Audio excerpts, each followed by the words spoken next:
Welcome to Michael Potts F1, every moment from every Grand Prix.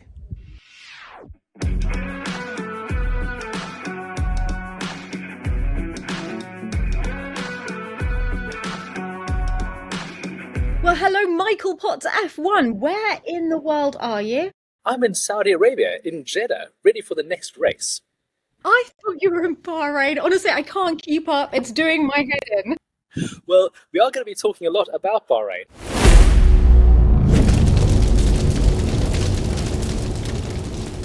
But it was a pretty fascinating race week. Yes.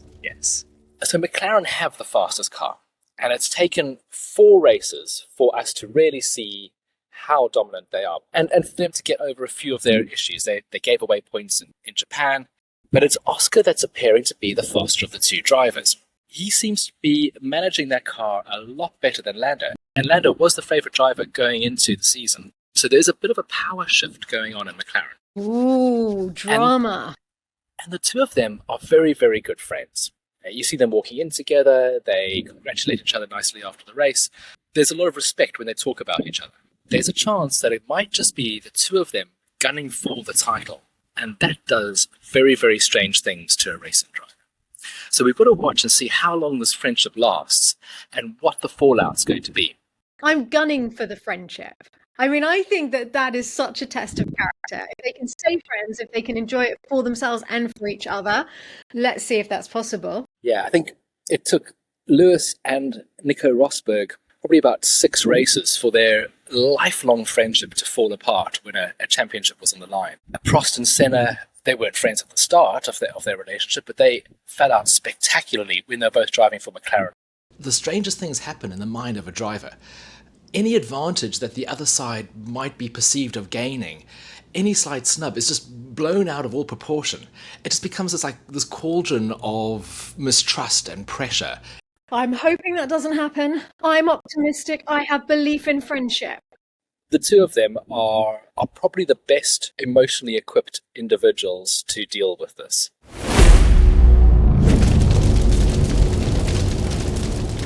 Luckily for you, though, there is always drama to follow. What about Red Bull this week?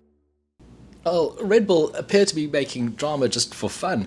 Last week it was all about Yuki stepping into Liam Lawson's seat. This week, surprisingly, they had a whole bunch of mechanical issues during their pit stops. Well, this is bizarre because Red Bull is one of the best teams at pit stops. But there is a subplot here. Jonathan Wheatley, who used to be the team manager, he ran this aspect of the team. He's moved over to Sauber as their team principal, and probably his rigorous management of the team is going to be missed. But if you remember back to last week, Max won the race. He qualified brilliantly, but in Bahrain he was nowhere. And that's only because he managed to overtake Pierre Gasly in an Alpine on the last lap of the race. So in 1 week he's gone from battling McLarens to fighting with Alpines. That just shows you how close Formula 1 in 2025 is. But there was good news for Yuki Tsunoda because he scored points. Okay, they were messy points, but they were points nonetheless. He did unfortunately manage to crash into Carlos Sainz, knocking him out of the race. But isn't that the first time that car has scored points in several races? Yes, it is. It's been 6 races since that car last scored a point, and that's with 3 different drivers. And in the same time, Max has managed to win 2 races and finish second once. So you can see the gulf in results between the 2 Red Bull cars.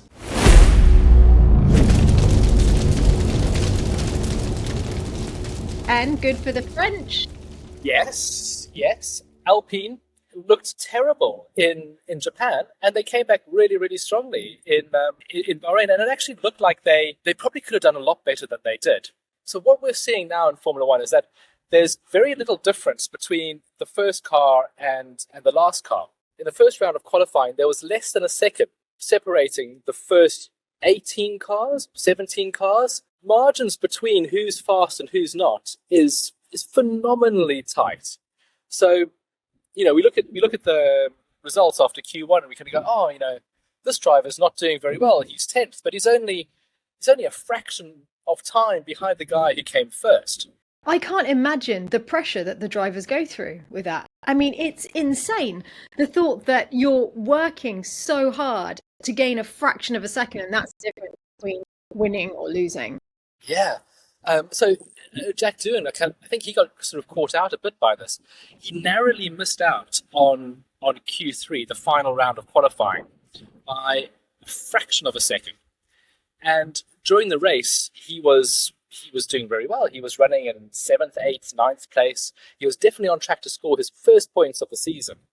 But then there was a safety car at the wrong moment. He had already had his stop, so all the people behind him were able to go on faster tyres, newer tyres, and he dropped from a point scoring position to about 14th. Luckily, now Jack is under a lot of pressure because there is another young racing driver who's come into the team that looks like he might be taking Jack's spot. And Jack's had a few big crashes earlier in the season. But I think this performance, even though he did finish 14th, has been enough to save his race seat. He's one of the most likable people in the paddock, so I really do hope he's done enough. So we're rooting for him. We're rooting for him. But yeah, there was a moment where there was a big crash, and I just saw this big puff of smoke coming up from the other side of the track. And I ran over there, and my first instinct was, don't let it be Jack, don't let it be Jack. And I've never felt like that for any other driver. So yeah. Okay, so I think you've got your new favourite driver. Yeah.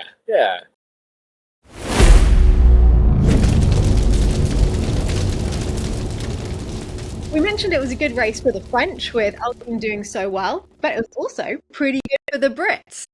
During the course of the year, each team needs to field 2 young drivers. So a young driver is somebody who has competed in less than 2 Grand Prix. And they're given the first practice session of the weekend. It's a chance to expose young drivers to Formula One and get them ready to make the next step up. And in Bahrain, because we do so much testing here, it's an ideal track to do that at.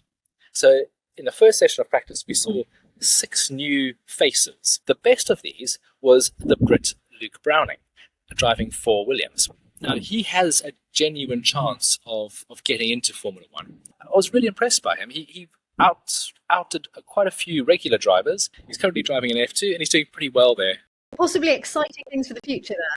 Yes. Driving aside, how did your photography go, which is why you're there? Because I know everyone really loved your cherry blossom and bridge shots as well from Japan, but what have you got from Bahrain? Bahrain is the first night race, and that gives me a lot of opportunities to do slow shutter speeds. The other nice thing about night races is that the sparks really stand out.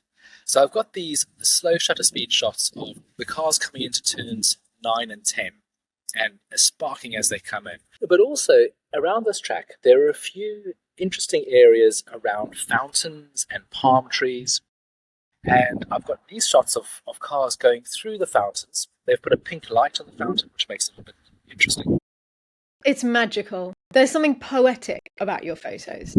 Thank you. But Sif, what's been happening at Le Land? How's the kitchen and how are the renovations going? It's just the whole place is a building site. The guests are arriving today, so I really hope that they like seeing renovations up front, close, because I mean the bedrooms are beautiful. Everyone's been working so hard getting them perfect. The salon is nice. It's the winter salon. The dining room's lovely, but sort of behind the scenes, if you like, where we're doing all of the work, it's a catastrophe. But the kitchen fitter should be here in about a week's time, which is unbelievable. I don't know, it's really soon that they're coming. As I say, the work's happening on the front gates, and then the chapel restorers are trying to get the right floor into the chapel, so they should be back within a couple of months to finish the floor of the chapel. And Amory has been working non-stop to get a walkway down, because critically, when we did all the work in the Grand Salon, we discovered this 17th century painted ceiling. We think it dates from about 400 years old, from around the mid 1620s. So that was fabulous, but we also had to take out the floor below it to put new beams in, huge building works. And then we realized we have no corridor for the guests to get to their bedrooms. There's just a gaping hole because the corridor went through what will be the new Grand Salon. So Amory is building a temporary walkway for our guests. He's still building. The first guest arrives in 70 minutes. So it's just ticking down here. I'm going to run now and see how he's getting on. And fingers crossed, in 70 minutes' time, it will look calm here, even though there's been a lot of paddling beneath the surface. But I can't wait for you to come and see the changes. Honestly, it's going to be amazing.